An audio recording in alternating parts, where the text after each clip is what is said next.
One intent of the film is to make it clear that this is not a subject that is so complicated and technical that average people can't understand it or hold political opinions based on what occurred. In fact, it's really quite simple what happened. It was a bank robbery, and it was bank robbery committed not by somebody walking into a bank with a gun, but committed by the president of the bank. The defense that was proffered by many of the investment banks was not, you're wrong. It was, everybody's doing it and everybody knows it's going on, and therefore nobody should rely on these analysts anyway. I have a couple of friends who were among the earliest people to warn about this crisis.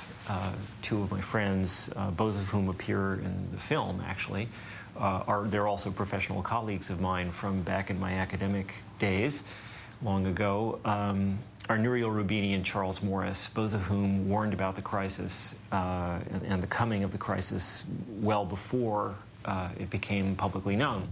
And in early 2008, Charles Morris published his book about the impending crisis. We had a huge boom in housing that made no sense at all. Charles and I have been good friends, and I was sending him chapters to read. And I think he said this. He thought this was really overdone. He said, it's not going to, sure there's going to be some troubles. It's not going to be this bad, because once I told him that the subprime mortgage tranches were selling 20 cents on the dollar.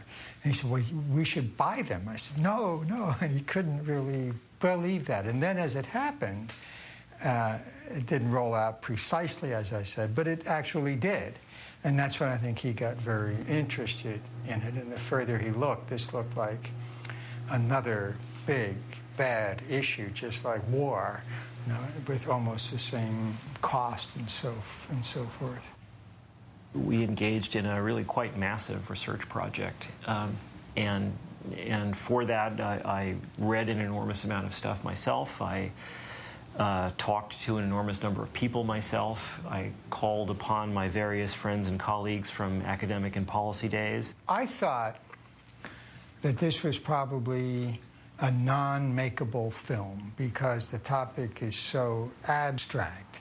With the first film, it was about war. You could break it up with these great shots of tanks and so forth. And I had no doubts about how smart Charles is, and I'd seen him make a really good film right out of the box. And he did this one just about right. When the first time I saw a rough cut, I thought, damn, he actually did it. The investment banks fueled a massive bubble in internet stocks, which was followed by a crash in 2001 that caused $5 trillion in investment losses. Well, the United States, for a 45-year period after the end of the Great Depression, did not have a single financial crisis.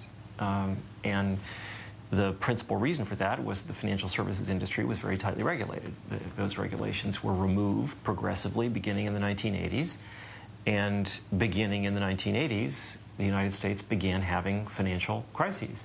The real difference here is that in past times, the regulatory bodies conceived as their job to lean against that kind of thing. Whenever you see something frothy start, even if you didn't know why, at some point you just lean back. You raised interest rates, you increased capital rules, or something like that.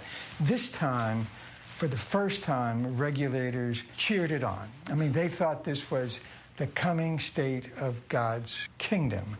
There were two of them in the late 1980s. There was the stock market break of 1987, and then the savings and loan crisis of the late 1980s, which at the time was regarded as a horrific, catastrophic event because it ended up costing the taxpayers about $125 billion, which now seems quaint by comparison with what has recently occurred.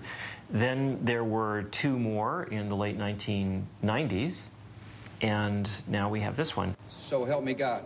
By the time George W. Bush took office in 2001, the U.S. financial sector was vastly more profitable, concentrated, and powerful than ever before. Dominating this industry were 5 investment banks, 2 financial conglomerates, 3 securities insurance companies, and 3 rating agencies. It's really not that complicated. The details are complicated because it's a complicated industry, but the underlying principles are really very simple.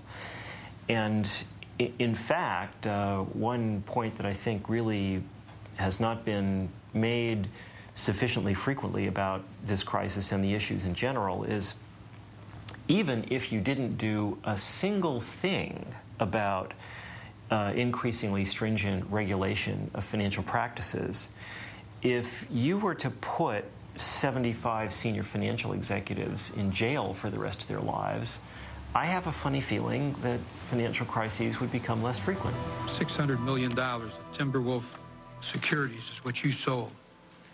Before you sold them, this is what your sales team were telling to each other.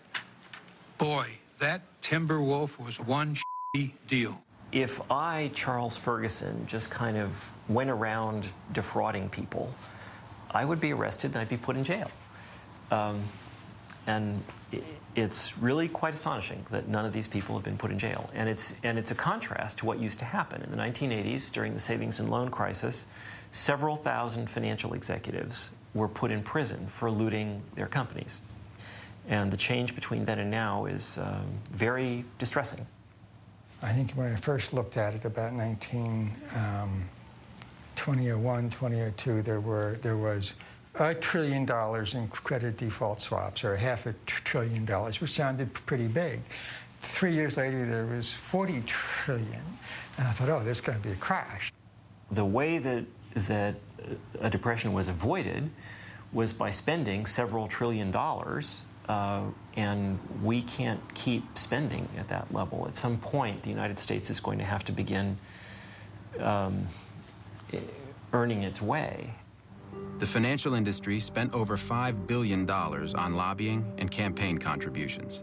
Now, in order to get out of the crisis, the administration has been pushing the same thing.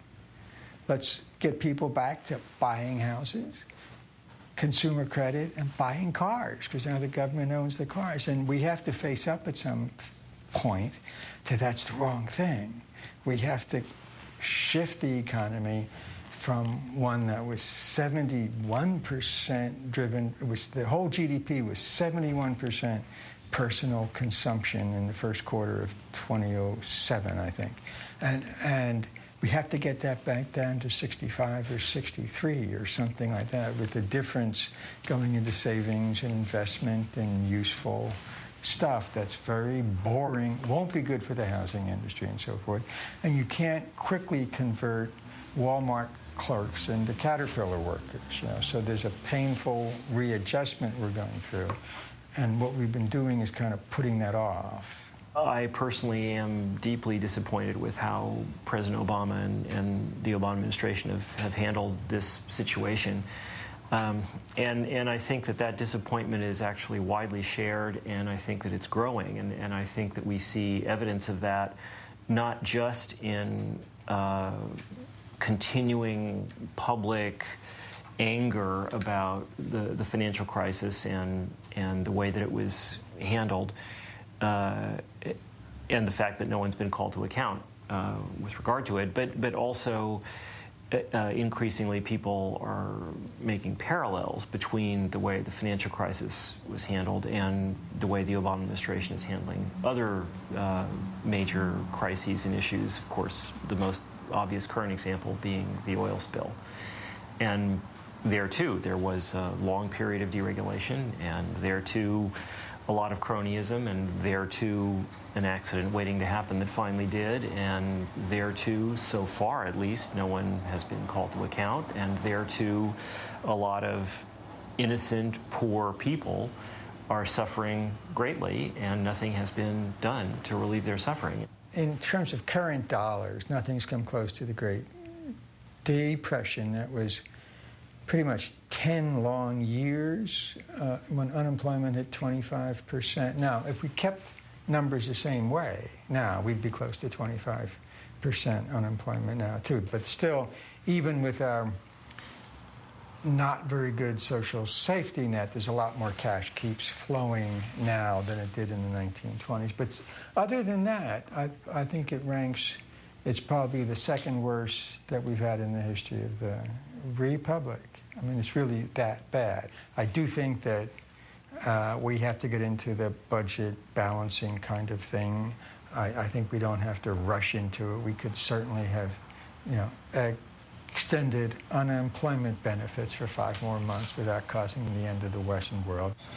Things are so tough. There's a lot of people out there, and pretty soon you're going to be seeing more camps like this around because there's just no jobs right now. This is the question of the historical impact and large-scale, long-run impact and meaning of this crisis is that this could indeed be something that signals and has a major role in causing the economic decline of the United States.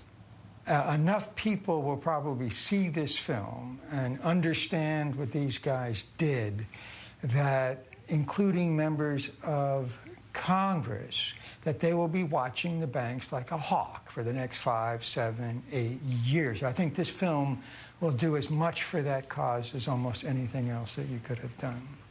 I hope that the film will cause people to think about how they vote and which candidates they contribute money to. And America and American politics seems to be somewhat paralyzed now, and we shall see whether any real progress is made in these domains. But that, luckily, is not the subject of my film.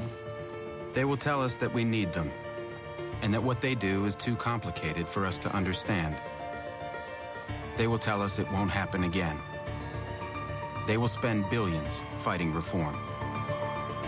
It won't be easy. But some things are worth fighting for.